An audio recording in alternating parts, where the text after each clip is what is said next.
आपको जानकर हैरानी होगी कि पावर ट्रांसफार्मर में कोई भी मूविंग पार्ट नहीं होता है, फिर भी यह 11,000 वोल्ट को एक्सट्रीमली एक्स्ट्रा हाई वोल्टेज पर स्टेप अप और डाउन कर देता है। इसके अलावा 3 फेज इंडक्शन मोटर और भी ज्यादा हैरान करती है, क्योंकि यह भी सेम ट्रांसफार्मर की तरह ही काम करती है, लेकिन बस रोटेट करती है। सबसे पहली बार ट्रांसफार्मर सिर्फ एसी सप्लाई पर काम करता है, डीसी पर नहीं। इसे थोड़ा आगे विद कंसेप्ट समझ लेंगे तो मिस्टर फेराडे कहते हैं कि जब आप किसी वायर में सप्लाई देते हैं तो उसमें इलेक्ट्रोमोटिव फोर्स इंड्यूस होगा। यह फोर्स अपने आसपास में एक फील्ड जनरेट करेगा जिसको मैग्नेटिक फील्ड बोलते हैं, लेकिन एसी केस में यह फील्ड बाई डायरेक्शनल होता है। कुछ ऐसी अल्टरनेटिंग करंट की वेवफॉर्म होती है, यहाँ से यहाँ तक वेवफॉर्म इंक्रीज हो रही है तो वायर में मैग्नेटिक फील्ड की स्ट्रेंथ भी बढ़ेगी। यहाँ से यहाँ डिक्रीज हो रही है तो मैग्नेटिक फील्ड की स्ट्रेंथ वापस कम होने लगेगी। यहाँ से वेवफॉर्म नेगेटिव डायरेक्शन में जाने लगेगी तो मैग्नेटिक फील्ड अपनी डायरेक्शन बदल लेगा और फील्ड की स्ट्रेंथ ठीक पॉजिटिव साइड के ऑपोजिट होगी।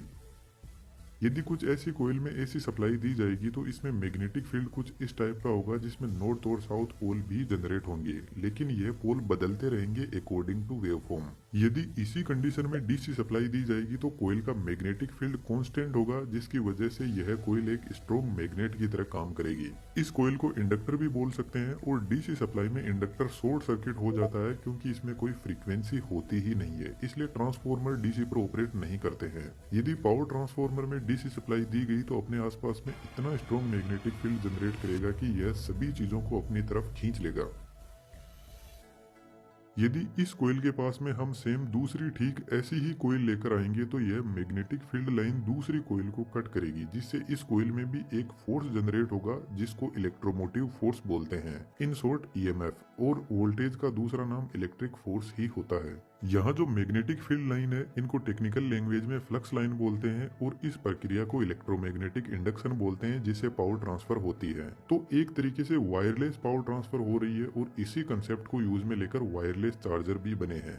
आपको जानकर हैरानी होगी कि वायरलेस चार्जर फोन में एसी सप्लाई ही बेचते हैं, जबकि हमारा स्मार्टफोन डीसी पर ऑपरेट करता है। ऐसा कैसे हो सकता है? रीजन फाइंड आउट करके कमेंट में जरूर से लिखना। पावर ट्रांसफार्मर की आयरन की कोर में कुछ ऐसी छोटी छोटी पत्तियां होती है और इन सभी ब्लेड्स पर वार्निश की कोटिंग की जाती है। इसके पीछे का रीजन थोड़ा आगे समझेंगे। और सभी ब्लेड को एक साथ जोड़कर फिर से दोनों साइड में इम्प्रेग्नेटेड पेपर की कोटिंग की जाती है, जो एक इंसुलेटर की तरह काम करता है। और उसके बाद में दोनों कॉइल को सेट किया जाता है।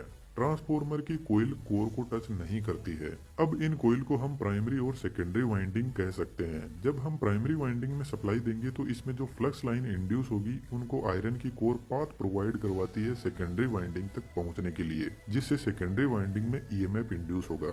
अब अज्यूम करते हैं कि प्राइमरी वाइंडिंग में टोटल टर्न 100 है और सेकेंडरी वाइंडिंग में टोटल टर्न 50 है। यहाँ पर आप एक चीज अपने दिमाग में बिठा लो कि प्राइमरी वाइंडिंग में जो एक टर्न है उसमें जो ईएमएफ इंड्यूस होगा सेम टू सेम इतना ही ईएमएफ सेकेंडरी वाइंडिंग के एक टर्न में जनरेट होगा, क्योंकि जितनी फ्लक्स लाइन इस एक टर्न से निकल रही है उतनी ही तो सेकेंडरी वाइंडिंग के एक टर्न में पहुंचेगी। तो अब यदि हम सेकेंडरी वाइंडिंग पर फोकस करें तो सभी के सभी टर्न सीरीज में कनेक्टेड है और सेकेंडरी वाइंडिंग में जो वोल्टेज हमें मिलेगा वह सभी टर्न्स में जो वोल्टेज इंड्यूस हो रहा है उसी का टोटल तो होगा। तो सेकेंडरी वाइंडिंग का वोल्टेज यानी ईएमएफ इक्वल होगा सेकेंडरी वाइंडिंग के टर्न्स के।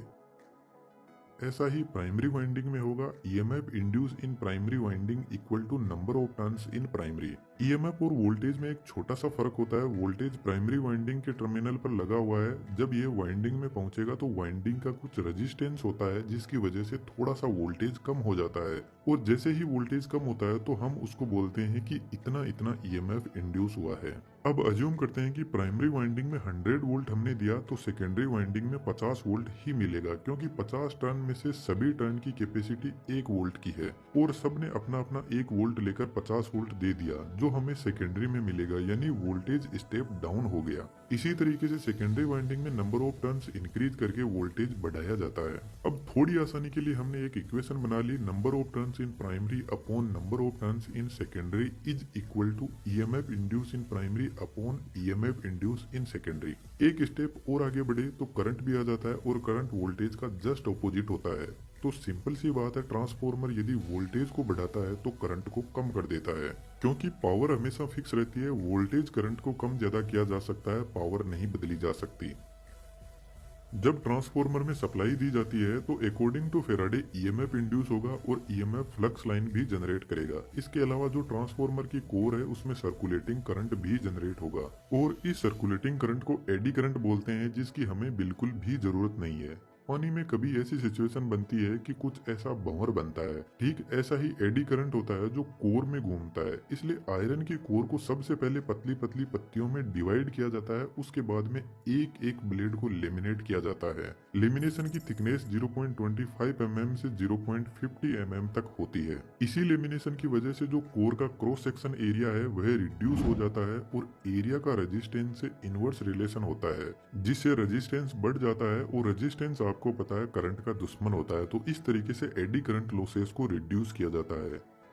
पावर ट्रांसफॉर्मर में जो आयरन की कोर होती है वह एक्चुअल में cold rolled green oriented silicon steel की बनी होती है, जो हिस्ट्रीसिस लॉसेस को रिड्यूस करती है। हिस्ट्रीसिस लॉसेस मैग्नेटिक फील्ड की डायरेक्शन बार बार चेंज हो रही है, इसी की वजह से इंड्यूस होते हैं। और आपको पता है जो ट्रांसफॉर्मर में हमिंग नॉइज सुनाई देती है वह इसी मैग्नेटिक फील्ड के बार बार चेंज होने की वजह से सुनाई देती है, जिसको मैग्नेटोस्ट्रिक्शन बोलते हैं। इस मैग्नेटोस्ट्रिक्शन की वजह से ट्रांसफॉर्मर की कोर एक्सपेंड और कॉन्ट्रैक्ट होती है, जो एक हमिंग नॉइज जनरेट करती है।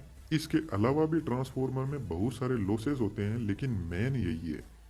ट्रांसफॉर्मर में ठीक ऐसी ही 3 वाइंडिंग होती है 3 फेज के लिए, लेकिन जब हम प्रैक्टिकल ट्रांसफॉर्मर को देखते हैं तो उसमें आयरन की कोर कुछ ऐसी होती है 3 फेज सिस्टम के लिए, जिसमें सबसे पहले हर फेज के लिए प्राइमरी वाइंडिंग को सेट किया जाता है। यदि स्टेप अप ट्रांसफॉर्मर की बात करें तो प्राइमरी वाइंडिंग में कम टर्न्स होते हैं और वोल्टेज कम और करंट ज्यादा होता है, तो यहाँ पर काफी थिक कॉपर वायर काम में लिए जाते हैं। यह कॉपर वायर कम्प्लीटली इंसुलेटेड रहते हैं। प्राइमरी वाइंडिंग के ऊपर सेकेंडरी वाइंडिंग को तैयार किया जाता है। दोनों वाइंडिंग के बीच में कोई भी इलेक्ट्रिकल कनेक्शन नहीं होता है। पावर ट्रांसफर इंडक्शन प्रोसेस के थ्रू ही होती है।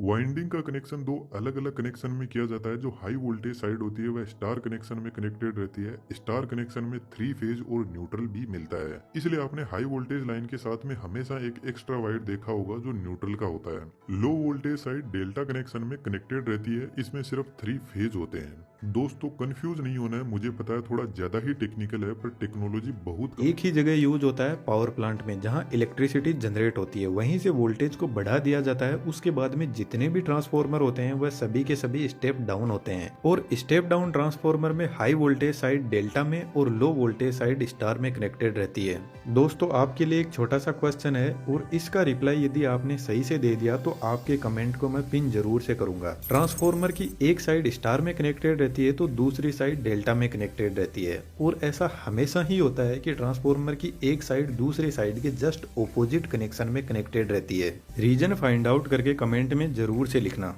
ट्रांसफॉर्मर की वाइंडिंग को टैंक में रखा जाता है और टैंक में ऑयल भरा रहता है। ट्रांसफॉर्मर में मिनरल ऑयल और सिंथेटिक ऑयल यूज होता है, जो एक पेट्रोलियम प्रोडक्ट ही है। इस ऑयल के 2 पर्पज है। यह ट्रांसफॉर्मर में कूलिंग भी करता है और इंसुलेशन भी प्रोवाइड करवाता है। इतना सब होने के बाद ट्रांसफॉर्मर को पैक कर दिया जाता है। ट्रांसफॉर्मर की वाइंडिंग बॉडी से टच नहीं हो जाए, इसलिए हाई वोल्टेज और लो वोल्टेज साइड के लिए बूसिंग लगी रहती है, जो एक इंसुलेटर ही है। यह बूसिंग पोर्सलेन की बनी होती है। पावर ट्रांसफॉर्मर के साइड में बड़े बड़े रेडिएटर लगे रहते हैं, जिनके अंदर कुछ ऐसी पतली पतली प्लेट होती है और बीच में से एयर फ्लो होने के लिए जगह होती है। जब ट्रांसफॉर्मर फुल लोड पर होता है तो वाइंडिंग काफी गर्म होने लगती है और वाइंडिंग के कांटेक्ट में आकर ऑयल भी गर्म होने लग जाएगा और ऑयल गर्म होकर ऊपर उठने लगेगा और रेडिएटर से होकर फ्लो होने लगेगा। रेडिएटर बेसिकली जो ऑयल का सरफेस एरिया है उसको इंक्रीज कर देता है, और जब ऑयल गर्म रेडिएटर से फ्लो होगा तो नेचुरल एयर इस गर्मी को लेकर आगे निकल जाएगी। पावर ट्रांसफॉर्मर में कूलिंग के लिए रेडिएटर पर बड़े बड़े फैन भी लगे रहते हैं, जो ऑटोमेटिकली ऑपरेट करने लग जाते हैं जब ट्रांसफॉर्मर ज्यादा गर्म होता है। तो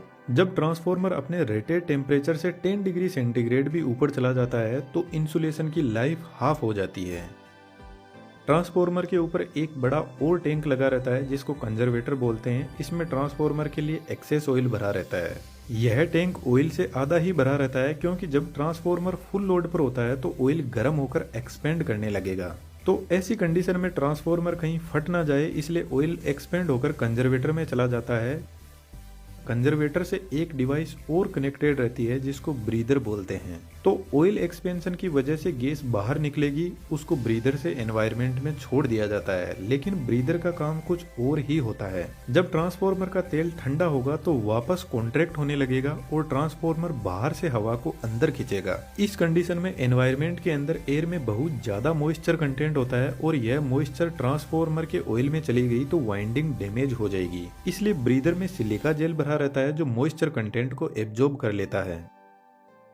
कई बार ऐसा भी हो सकता है कि ट्रांसफॉर्मर ओवरलोड की वजह से वाइंडिंग इंसुलेशन डैमेज हो जाता है और ऑयल में बबल्स क्रिएट होने लगते हैं और इन बबल्स की वजह से ट्रांसफॉर्मर में बहुत सारी गैसेस इंट्रोड्यूस होती है और ट्रांसफॉर्मर टैंक का प्रेशर बढ़ने लगता है। तो कंजर्वेटर और ट्रांसफॉर्मर टैंक के बीच में एक रिले लगी रहती है जिसका नाम बखोल्स रिले है। यह रिले पूरी की पूरी ऑयल से भरी रहती है और इस रिले के अंदर एक ट्यूब होती है जो एक एंगल पर कुछ इस तरीके से सेट रहती है और इसके अंदर मरकरी भरा रहता है और मरकरी आपको पता है एक कंडक्टिंग मेटल है। तो ट्रांसफॉर्मर टैंक में प्रेशर बढ़ने की वजह से टैंक में गैस जनरेट हो रही है, वह इस रिले में आने लगेगी और ऑयल धीरे धीरे कम होने लगेगा। इस प्रेशर की वजह से यहाँ पर लगा फ्लोट भी स्ट्रेट होने लगेगा, जिसकी वजह से फ्लोट से जुड़ी मरकरी इन दोनों कॉन्टेक्ट के बीच में कनेक्शन बना देगी और एक जबरदस्त अलार्म बजने लगेगा। अलार्म को सुनकर जीएसएस में बैठा हुआ जूनियर इंजीनियर ट्रांसफॉर्मर को ट्रिप कर देगा, लेकिन मान लो कि अलार्म काम ना करे तो बखोल्स रिले के अंदर सेम ऐसी ही एक ट्यूब और होती है।